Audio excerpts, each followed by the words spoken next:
சின்ன மருமகள்ல அடுத்து என்ன நடக்க போகுது அப்படின்னு பாத்தீங்கன்னா, ஒரு வழியா இந்த தீபாவளி கொண்டாட்டம்லாம் முடிஞ்சிருச்சு. தமிழ் வழக்கம் போல காலேஜுக்கு கிளம்பி போயிட்டாங்க. அப்புறம் பார்த்தா தமிழ் அங்க ஹோட்டல்ல வேலை பார்த்துட்டு ஒரு பக்கம் காலேஜுக்கும் போறாங்க. காலேஜ்ல வழக்கம் போல ஜெனி அழுகுறாங்க. தமிழே, இன்னும் தமிழே, நான் சக்தியை கல்யாணம் பண்ணி ஆகணும் தமிழே, ஏதாவது உனக்கு தெரிஞ்சா சொல்லு தமிழே, இதுக்கு ஏதாவது வழி சொல்லு தமிழ் அப்படின்னு சொல்லவும் தமிழ் சொல்றாங்க, அவசரப்பட்டு எதுவும் பண்ணிடாத ஜெனி, கொஞ்ச நாள் வெயிட் பண்ணு, நான் எல்லாத்தையும் பாத்துக்கிறேன் அப்படின்னு சொல்லிட்டு தமிழ் ஜெனிக்கு ஆறுதல் சொல்லிக்கிட்டு இருக்காங்க. அப்புறம் பார்த்தா இங்க நம்ம ஈஸ்வரி மாமா, நான் போஸோட கல்யாணத்தை பத்தி பேசினனே, அதை பத்தி எதுவும் பேசுனீங்களா, அவங்க எதுவும் சொன்னாங்களா அப்படின்னு கேட்கவும் அப்பதான் அடியே அதான் சொன்னா சொல்லுவான்ல ராஜாங்கம், எதுக்கு முந்திரி கொட்டை மாதிரி முந்திக்கிட்டே இருக்க அப்படின்னு சொல்லிட்டு அப்பதான் கேட்கவும் உடனே நம்ம ஈஸ்வரி சொல்லுது, அத்தை அது போஸோட கல்யாணம் இல்ல, காலகாலத்துல கல்யாணத்தை பண்ணி வச்சா அவன் குடும்பத்தை அவன் பாத்துக்கிடுவான்ல, இனி ஏற்கனவே அமைஞ்ச வாழ்க்கை ஒண்ணும் இல்லாம போயிருச்சு, இனிமே அமைஞ்ச வாழ்க்கையாவது அவனுக்கு நல்லா இருக்கணும்ல அப்படின்னு சொல்லிட்டு ஈஸ்வரி சொல்லவும் அப்புறம் பார்த்தா இங்க கரெக்டா ராஜாங்கத்துக்கு போன் வருது. அமைச்சரையா, நாங்க இன்னைக்கு உங்க வீட்டுக்கு நாங்க எங்க பொண்ணை கூட்டிட்டு வரோம் அப்படின்னு சொல்லும் போது, சரி அப்படியா, எத்தனை மணிக்கு வரீங்க அப்படின்னு கேட்கவும், இன்னும் 1 மணி நேரத்துல நாங்க வந்துருவோம் அப்படின்னு சொல்லிட்டு ராஜாங்கத்துக்கிட்ட அவங்க சொல்றாங்க. ராஜாங்க சொல்றாரு, ஈஸ்வரி நீ கேட்ட மாதிரியே அங்க எம்எல்ஏ போன் பண்ணிட்டாப்ல, அவரே பொண்ணை கூட்டிட்டு இன்னும் 1 மணி நேரத்துல நம்ம வீட்டுக்கு வர்றாராம், மத்ததெல்லாம் அப்புறம் பேசிக்கிறோம், எல்லாம் ஆக வேண்டிய வேலையை பாருங்க அப்படின்னு சொல்றாங்க. ஒட்டுமொத்த வீடும் அப்படியே பரபரப்பாக்கிறது ஈஸ்வரி. ஆஹா, இது நல்ல சந்தர்ப்பம், போஸ் நீ நல்ல சட்டையா மாத்திட்டு நல்லா நீட்டா இருடா, நானும் போயிட்டு சேலையெல்லாம் மாத்திட்டு வந்துடுறேன் அப்படின்னு சொல்லிட்டு புடவையெல்லாம் மாத்துறதுக்கு அப்படியே பரபரப்பா இருக்கு. காலில் சக்கரத்தை கட்டிட்டு தெரியுது ஈஸ்வரி. இங்கிட்டு சித்ராவும், அம்மா நல்ல வேலைமா, எப்படியோ அவ சாதாரணமா எடுத்த முடிவு நமக்கு சாதகமாயிருச்சு, இந்த மலரை வெட்டி விட்டதோட நம்ம போஸுக்கு நல்ல இடத்துல கல்யாணத்தை பண்ணி வைக்க போறோம் அப்படின்னு சொல்லிட்டு ரெண்டும் சந்தோஷமா பேசிக்கிட்டு இருக்குங்க. இங்க பார்த்தா அந்த சாவித்திரி எப்படியாவது இந்த கல்யாணத்தை நிப்பாட்டியே ஆகணும், எம்எல்ஏயோட பொண்ணுக்கு மட்டும் போஸ கல்யாணம் பண்ணிட்டாங்க அப்படின்னா இவ ஆட்டு ரொம்ப தாண்டி இருக்கும் அப்படின்னு சொல்லிட்டு சாவித்திரி பேசிக்கிட்டு இருக்கு. அம்மா இனிமே என்னம்மா பண்ண முடியும், இப்ப வெறும் நிச்சயம் தானே, நடக்கட்டும், கல்யாணத்துக்குள்ள நமக்கு எதுவும் சிக்காமையா போயிரும் அப்படின்னு சொல்லு தாமரை சொல்லுது.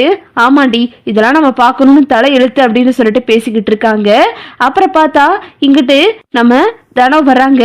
அம்மாச்சி, என்ன மாச்சி எல்லாம் ஒரே பரபரப்பா இருக்காங்க அப்படின்னு கேட்கவும், அதை ஏண்டி கேக்குற, அந்த போஸ் இருக்கான்ல அவனுக்கு கல்யாண பேச்சு அடிபட்டுச்சுல, அதனாலதான் பொண்ணு வீட்டுக்காரவங்களாம் இங்க வர்றாங்களாம் அப்படின்னு அப்பதான் சொல்லவும் தனம் அப்படியே அமைதி ஆயிடுறாங்க. மலர் என்னடி பண்றா அப்படின்னு கேட்கவும், அக்கா உள்ள இருக்காங்க அப்படின்னு சொல்லிட்டு தனம் சொல்றாங்க.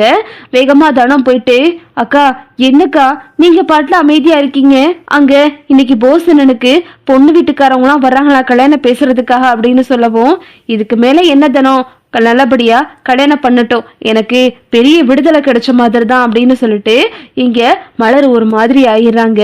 அப்புறம் பார்த்தா இங்கிட்டு தடபுடலாம் எல்லா வேலையும் பார்த்துக்கிட்டு இருக்காங்க. எல்லாரும் வாசல்ல நிக்கிறாங்க. கரெக்டா எம்எல்ஏ வராரு. வாங்க எம்எல்ஏ வாங்க அப்படின்னு சொல்லிட்டு சிற்றரச வரவேற்கிறாரு. கூடவே அவங்க பொண்ணும் வர்றாங்க. எல்லாரும் வீட்டுக்கு கூட்டிட்டு டீ காஃபி எல்லாம் கொடுக்கறாங்க. அப்பத்தான் மூஞ்சில ஆடல அவங்க ஒரு மாதிரியாவே உட்கார்ந்துருக்காங்க. ஈஸ்வரி முகத்துல சந்தோஷம் பூத்து குலுங்குது.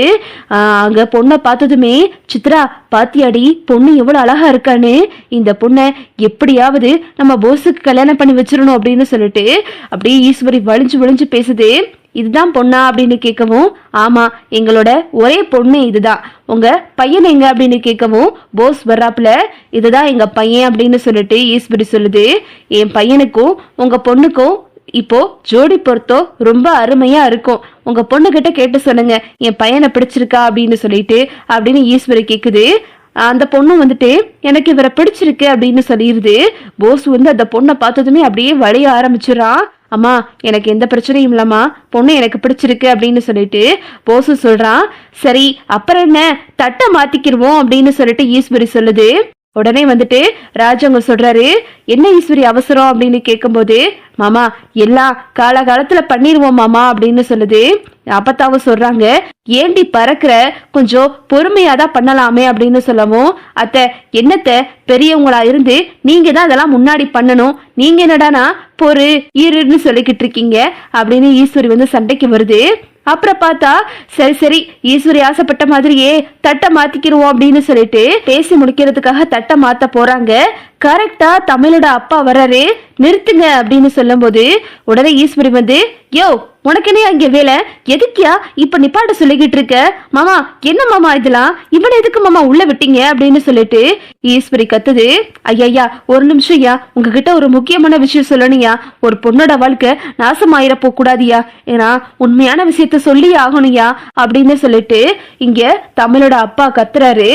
சேது வந்துட்டு, யோ உனக்கு என்ன எங்க வேலை, இங்க வரக்கூடாதுன்னு சொல்லியிருக்கேன்னு உங்களை எப்படி எங்க வீட்டு வாசப்படி வச்சுங்க அப்படின்னு சொல்லிட்டு சேது வந்து தமிழோட அப்பாவை அடிக்க போறாரு.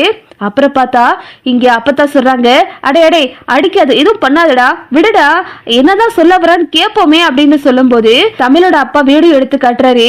இங்க பாருங்க சம்மந்தி அப்படின்னு சொல்லிட்டு அதுல பார்த்தா தமிழ் வந்து காட்டுக்குள்ள போய் மருந்து எடுத்துட்டு வந்தது, தமிழை போஸ் தலையில அடிச்சது, இப்படி எல்லாமே இருக்கு. இத பார்த்துட்டு ராஜாங்கம் அதிர்ச்சி ஆகிறாரு. என்னது அப்படின்னு சொல்லிட்டு அப்பதான் ராஜாங்கத்துக்கு தெரிய வருது, என்னது இதெல்லாம் அப்படின்னு கேட்கும் போது, சம்மந்தி நான் இன்னைக்கு போலீஸ் ஸ்டேஷனுக்கு போயிருந்தேன், அப்போ எனக்கு நீங்க எங்க மேல கொடுத்திருந்த கேஸுக்காக எனக்கு கையெழுத்து போட வர சொல்லியிருந்தாங்க, அதுக்காக நான் போலீஸ் ஸ்டேஷனுக்கு போயிருந்தேன்.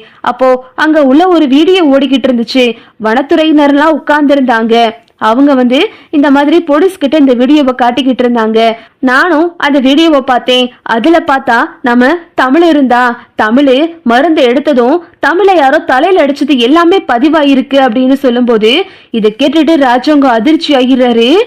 அப்புறம் தமிழோட அப்பா வந்து, இருங்க சம்மதி நான் ஒரு முக்கியமான ஆளை கூட்டிட்டு வரணும் அப்படின்னு சொல்லிட்டு வரத்துறையரையும் கையோட கூட்டிட்டு வந்துடுறாரு. அவங்களும், ஆமா சார் இது உண்மைதான், நாங்க காட்டு விலங்குகளை கண்காணிக்கிறதுக்காக காட்டுக்குள்ள சிசிடிவி கேமரா பொருத்திருக்கோம், அதுல இந்த காட்சிகள்லாம் பதிவாகி இருந்துச்சு, நாங்க இத போலீஸ் கிட்ட சொல்லி நாங்க விசாரிக்கிறதுக்காக தான் கொண்டு வந்தோம், அந்த சமயம் இவர் வந்தாரு, இதுல இருக்கிறது என் பொண்ணுதான்னு சொன்னாரு, அதனாலதான் நாங்க சந்தேகத்துல பேரு தான் நாங்க கூட்டிட்டு வந்தோம் அப்படின்னு சொல்லிட்டு அவங்களும் சொல்றாங்க. ஈஸ்வரி வந்து, மாமா இவன் ஏதோ பொய் சொல்றா மாமா, இவர் சொல்றதெல்லாம் நம்பாதீங்க மாமா அப்படின்னு சொல்லும் போது ஈஸ்வரிய வந்து சன்னாசி அடிச்சு போடுறாரு. போதும் ஈஸ்வரி, இதுக்கு மேல எதுவும் பேசாத அப்படின்னு சொல்லிட்டு ராஜாங்கமும் கத்துறாரு. அப்புறம் பார்த்தா போஸ போட்டு சேர்த்து அடி அடி நடிக்கிறாரு. அவ வயிற்றுல புள்ளைய வச்சுக்கிட்டு அம்பிட்டு கஷ்டப்பட்டுக்கிட்டு இருந்தா, நீ என்னடானா தொக்கு நாப்புல அவ கையில இருந்த மருந்தை புடிக்கிட்டு போயிருக்க அப்படின்னு சொல்லிட்டு போஸ் அடி அடி நடிச்சு வேட்ட விட்டு விரட்டிடுறாங்க. உனக்கெல்லாம் எம்எல்ஏ பொண்ணு கேக்குதா அப்படின்னு சொல்லிட்டு அப்புறம் பார்த்தா விஷயம் தெரிஞ்சு தமிழுக்கு தானோ போன் பண்ணிடுறாங்க. உடனே தமிழும் வந்துடுறாங்க. அப்புறம் தமிழ் வந்துட்டு அங்க நடந்ததெல்லாம் வந்துட்டு பாக்குறாங்க. ஆமா ஆமா மாமா இதெல்லாம் உண்மைதான் மாமா அப்படின்னு சொல்லிட்டு தமிழும் சொல்லவும், அப்புறம் பார்த்தா அங்க வனத்துறையினர் சொல்றாங்க, என்னமாச்சு உங்களுக்கு, நீங்க நடந்ததை சொன்னாதான் எங்களுக்கு என்னன்னு புரியும் அப்படின்னு சொல்லவும் தமிழ் நடந்த விஷயத்தெல்லாம் சொல்றாங்க. நான் தான் மாமா மருந்து எடுத்தது, என் தலையில அடிச்சுட்டு போஸ் மருந்த புடுங்கிட்டு போயிட்டான் அப்படின்னு சொல்றாங்க. இது கேட்டதுமே ராஜு உங்க கண்ணெல்லாம் கலங்கி நிக்கிறாரு. அப்போ என் உசிரை காப்பாத்த குலசாமி நீதானாமா அப்படின்னு சொல்லிட்டு இதுதான் அடுத்தடுத்து நடக்க போகுது. ஓகே விவோஸ், இந்த வீடியோ உங்களுக்கு பிடிச்சிருந்தா லைக் பண்ணுங்க, ஷேர் பண்ணுங்க, மறக்காம நம்ம சேனலை சப்ஸ்கிரைப் பண்ணிக்கங்க. தேங்க்ஸ் ஃபார் வாட்சிங்.